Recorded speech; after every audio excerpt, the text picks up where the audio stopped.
चतुर्थी की, गणेशोत्सव की आप सबको बहुत बहुत शुभकामनाएं। भाद्रपद मास शुक्ल पक्ष चतुर्थी तिथि पर गणेश चतुर्थी का पर्व मनाया जाता है और ये वही दिन होता है जिस दिन हम बापा मोरिया को अपने घर में विराजमान करते हैं। लेकिन क्या आप जानते हैं कि आपके घर का वास्तु दोष भी गणपति जी दूर कर सकते हैं?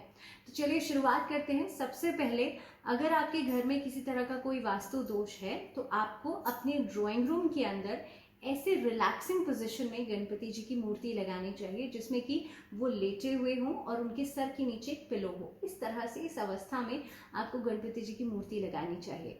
लेकिन आपको हमेशा ध्यान रखिए कि ऐसी मूर्तियों को लगाते समय आपको गणपति जी का जो फेस है, उनका जो फेसिंग है वो साउथ फेसिंग यानी कि दक्षिण दिशा या नेतृत्व कोण नहीं रखना चाहिए।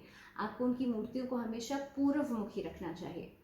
दूसरा उपाय या दूसरी हम बात करें, जिन लोगों को संगीत के क्षेत्र में या शिक्षा के क्षेत्र में आगे बढ़ना चाहते हैं, क्योंकि गणपति जी जो हैं वो बुद्धि के देवता भी माने जाते हैं, तो अगर आपके जीवन में आप चाहते हैं कि नॉलेज गेन करना, आप संगीत के म्यूजिक इंडस्ट्री में आगे बढ़ना चाहते हैं, तो आप अपने जो पूजा स्थल है वहाँ पर ऐसे गणपति जी लगाएं या फिर ड्राइंग रूम में ऐसी गणपति जी लगाएं जो कि डांसिंग पोजिशन में हो और डांस करते हुए, नृत्य करते हुए गणेश जी बहुत ही मनमोहक उनकी मूर्ति लगती है, उनका चित्र लगता है।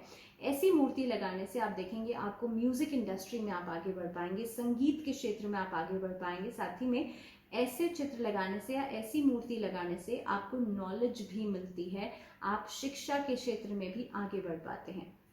बात करते हैं अब उन लोगों की जो कि जिनके घर में कलह कलेश बहुत ज़्यादा रहता है या फिर खास तौर पे जिनके घर में पारिवारिक स्तर पर देखा जाए तो आपस में वाद विवाद बहुत ज़्यादा रहता है। ऐसे लोगों को पूजा स्थल में ऐसे गणपति जी की मूर्ति लगानी चाहिए जिनकी सूंड जो है वो बाईं तरफ मूर्ति हो। ऐसी मूर्ति लगाने से आपके घर के कलह कलेश खत्म हो जाते हैं। लेकिन अगर आप व्यापारिक स्थल पर या अपने काम करने की जगह पर मूर्तियां लगा रहे हैं तो दाईं सूंड वाली मूर्तियों को अवॉइड करना चाहिए, क्योंकि ऐसी दाईं तरफ जिनकी सूंड हो, ऐसी गणपति जी की जो मूर्ति होती है, ऐसे गणपति जी हठी माने जाते हैं।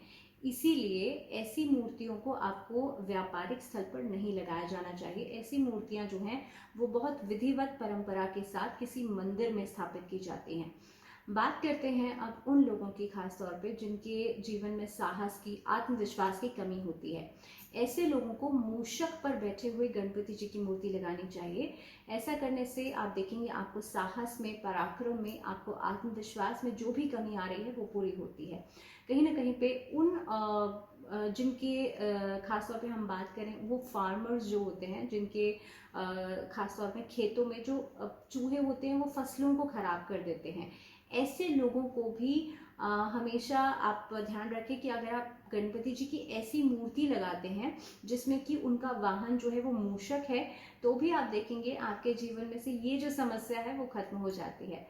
अब बात करते हैं उन लोगों की जो कि खासतौर पे व्यापारिक स्तर पर चाहते हैं अपने जीवन में तरक्की, व्यापार में तरक्की, तो आपको गणपति जी की मूर्ति, खड़े हुए गणपति जी लगाने चाहिए जिस चित्र में उनके जो पैर हैं वो जमीन से टच कर रहे हैं।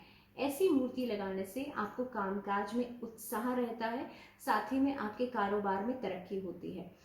ये कुछ चीज़ें हैं या ये कुछ बातें हैं जिनको आपको ध्यान में रखना चाहिए, खास तौर पे अपने घर का वास्तु करते समय या खास तौर पे मूर्तियों को, गणपति जी की मूर्तियों को स्थापित करते समय, और आप देखेंगे आपके जीवन में उतने ही बेहतर परिणाम आपको मिलने लग जाएंगे। तो इसी के साथ आज के लिए फिलहाल इतना ही। एक बार फिर से गणेश चतुर्थी की आप सबको बहुत बहुत शुभकामनाएं। फिलहाल मुझे दीजिए